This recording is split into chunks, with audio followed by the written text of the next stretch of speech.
Olá, está no ar o Jornal da Câmara. Os vereadores da capital aprovaram propostas do Executivo em relação a obras para a Copa do Mundo de 2014. Os parlamentares aprovaram o projeto de lei que institui o plano de incentivo para transferências de potencial construtivo de imóveis atingidos por obras viárias. A proposta inclui obras necessárias para a Copa do Mundo, para a implantação do sistema Bus Rapid Transit, o BRT, e para a instalação do metrô em Porto Alegre. O projeto deve acelerar desocupações diárias e reduzir prazos de execução. O plano de incentivo aos imóveis atingidos pelas obras está previsto para mais de 10 pontos, com destaque para os seguintes locais: Avenida Tronco, Avenida Edivaldo Pereira Paiva, Avenida Padre Cacique, viadutos da Terceira Perimetral sobre as avenidas Bento Gonçalves, Cristóvão Colombo, Plínio Brasil Milano e Anita Garibaldi. O projeto, aprovado pelos vereadores, ainda cria o Fundo da Copa do Mundo de 2014, o FUNCOPA. Novas regras para a aposentadoria estão sendo discutidas no governo federal. A expectativa é que as mudanças na Previdência sejam aprovadas até o fim do ano e comecem a vigorar até a metade do ano que vem. O Jornal da Câmara apresenta agora as mudanças que acompanham o tão debatido novo fator previdenciário. Trabalhar na juventude para garantir uma boa aposentadoria e um certo conforto quando a velhice chegar. Hoje o benefício é pago através do sistema previdenciário, do qual fazem parte todos aqueles que contribuem mensalmente com o Instituto Nacional do Seguro Social. O sistema previdenciário ele é baseado numa balança entre o que entra de dinheiro e o que sai de benefícios. Então, o trabalhador que não verte contribuições para a Previdência Social não está protegido. Nós temos um outro sistema, que é uma proteção assistencial, que não é a Previdência, que tem regras específicas para definir outros tipos de benefícios. Mas para a Previdência Social, para um trabalhador ter o direito a uma aposentadoria, como diz-se por idade, tempo de contribuição, invalidez ou até gerar a pensão, este trabalhador tem que estar vinculado ao sistema previdenciário, tem que estar contribuindo e em dia.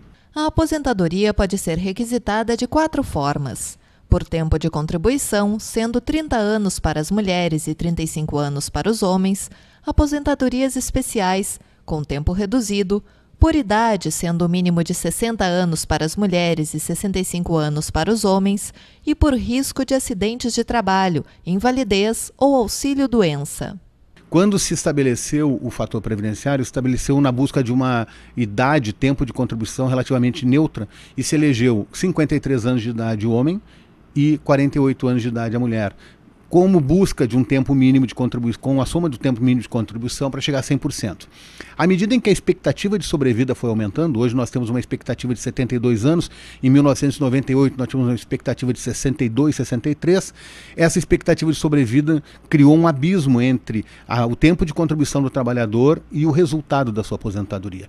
Por isso que se debate tanto a questão do fator previdenciário e a fixação da fórmula 85 e 95. Desta forma, homens e mulheres que solicitam o benefício antes da idade mínima, mesmo com o tempo de contribuição exigido, não conseguem o valor total a que teriam direito. O novo fator previdenciário busca resgatar o fator neutro, ou seja, 100% do valor de direito. Com a fórmula 85-95, a soma do tempo de contribuição mais a idade das mulheres na hora da aposentadoria deve ser 85 anos e a dos homens, 95 anos. O fator previdenciário só incide nas aposentadorias por tempo de contribuição. Aposentadoria por idade, aposentadoria especial, invalidez e outros benefícios não há incidência do fator previdenciário. O segundo aspecto que é importante se colocar é que não há para as aposentadorias por tempo de contribuição a exigência da idade mínima. Portanto, um trabalhador que implementa hoje 35 anos de trabalho e a mulher com 30 de trabalho pode se aposentar independente da idade. Incide sobre o benefício de aposentadoria por tempo de contribuição o fator previdenciário, que leva em conta a idade do trabalhador, o tempo de contribuição e a expectativa de sobrevida. Esse é o tripé desse sistema. A nova fórmula estipula a idade mínima de 55 anos para a aposentadoria das mulheres e 60 anos para os homens.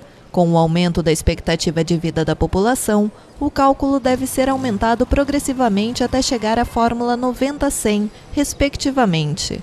De acordo com o advogado, como a Constituição não prevê idade mínima para aposentadoria, o tema só pode ser tratado através de uma emenda. Porta Nova acrescenta, no entanto, que o novo fator previdenciário não engloba todas as situações. Se você pegar um trabalhador hoje, que tenha começado com 12 anos de idade, trabalhado 35 anos, ele tem 47 anos de idade. Esse trabalhador muitas vezes não tem uma qualificação profissional de nível médio ou nível superior e não tem uma remuneração muito avançada. Ele muitas vezes está num patamar entre 1,5 e 2,5 salários mínimos, que é a média que se paga hoje em termos de benefício previdenciário. Se esse trabalhador se desemprega com 50 anos de idade, nós sabemos como é difícil realocar esse trabalhador no mercado de trabalho. Então esse trabalhador hoje, com a regra, poderia se aposentar com 35 anos de trabalho e 50 de idade ou 47 de idade, ele poderia se aposentar com um fator previdenciário, um fator baixo, em torno de 50%, mas poderia se aposentar. Com a nova regra, esta situação não será mais prevista. Para o especialista, as novas regras são vantajosas, pois permitem ao contribuinte que atingir os requisitos legais se aposentar com 100% do valor. Hoje, no sistema previdenciário, com as mesmas condições, o homem teria direito a 85% do total e a mulher a 78%. A nova fórmula pode se tornar um problema para as pessoas de idade mais avançada que ficarem desempregadas. Na verdade, a fórmula em si, ela tem um aspecto interessante, que é dar uma retribuição integral para o trabalhador, mas ela esquece uma massa de trabalhadores que pode ficar na berlinda sem nenhum benefício. Hoje, na série sobre o preço do vandalismo, você confere como o Departamento Municipal de Limpeza Urbana enfrenta a depredação de banheiros públicos.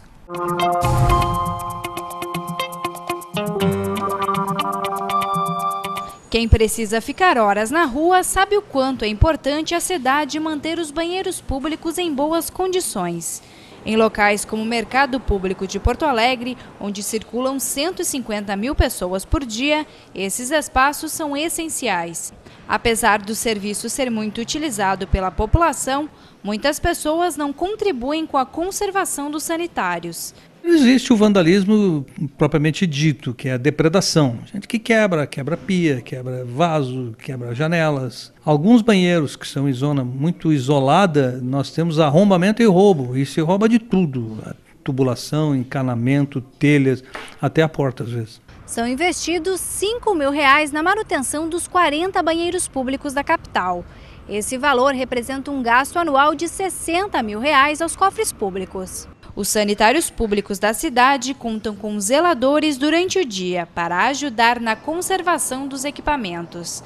Mas à noite, quando não há vigilância e os banheiros são fechados, ocorre a maioria dos casos de vandalismo. Temos um outro tipo de dano muito comum nos banheiros, que são dos moradores de rua que invadem para roubar alguma coisa, eventualmente, mas às vezes até para se instalar lá dentro. E aí o problema é dobrado. Temos que primeiro desalojá-los para depois fazer o conserto. A depredação e a falta de cuidado com a conservação dos equipamentos diminui o nível de conforto da população. Os usuários são os maiores prejudicados com esse descaso com patrimônio público. Má conservação, seja de que ordem for, dos bens públicos, quem paga é a própria população. Coisas que podiam estar sendo feitas, o dinheiro podia estar sendo aplicado de maneira muito mais nobre, em coisa muito melhor, gasta recuperando o patrimônio ou recuperando o serviço já feito. Custa muito caro, dá muito trabalho. Segundo o supervisor de operações do DMLU, a própria comunidade deve fiscalizar a ação de vândalos. Não podemos estar na cidade todo o tempo todo, mas com a ajuda da população, que é quem deve zelar pelo seu patrimônio, a gente consegue ser mais efetivo e aí realmente pegar e punir aqueles que estão assacando o nosso bolso. Denúncias de atos de vandalismo ao patrimônio público podem ser feitas pelo telefone 156.